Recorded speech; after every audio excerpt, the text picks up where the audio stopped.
मेरे मोहतरम बुजुर्गों, दोस्तों, अजीजों, इंसान के चेहरे का नूर और उसकी रौनक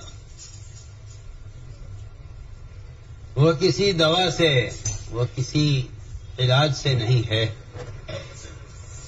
ये भी नहीं कि आदमी खुश रहे तो चेहरे का रौनक हो, ये भी नहीं।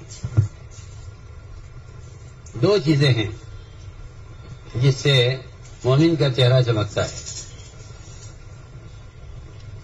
एक पहली चीज, जो लोग जितना लायानी कामों से और लायानी बातों से बचते हैं, उनका चेहरा इतना ही ज्यादा मुनव्वर और इतना ही उनका चेहरा चमकता हुआ रहता है।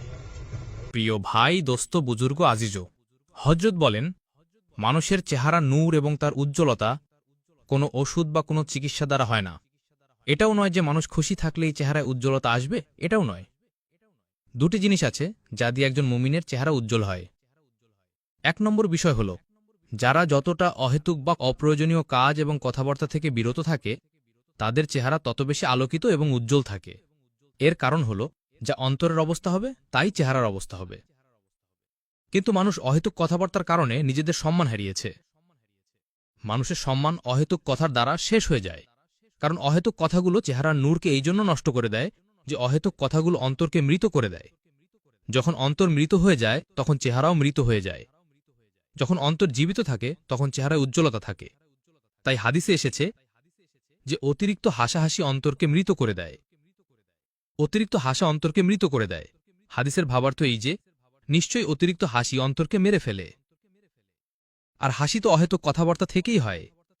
এমনকি হাদিসে এ পর্যন্ত বলা হয়েছে যে ব্যক্তি শুধু মানুষকে হাসানোর জন্য এমন কোনো কথা বলে যা বাস্তবে ঘটেনি, তবে সে শুধু কৌতুক বা হাসানোর জন্য বলছে।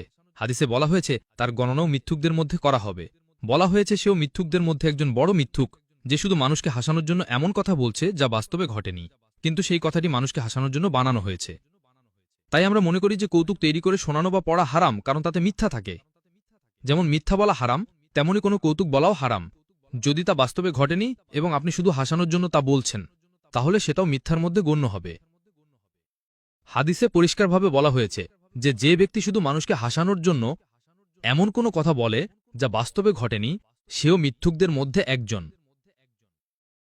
এমন কোনো কথা যা বাস্তবে ঘটেছে এবং সেই কথাটি অশ্লীল নয়, তবে এমন কথা বলায় হাসা সুন্নতের খেলাফ নয়, বরং সাহাবাদের সময়ের এমন কিছু ঘটনা রয়েছে যে 1 বছর পর্যন্ত সেই কথার আলোচনা হলে সাহাবারা হাসতেন।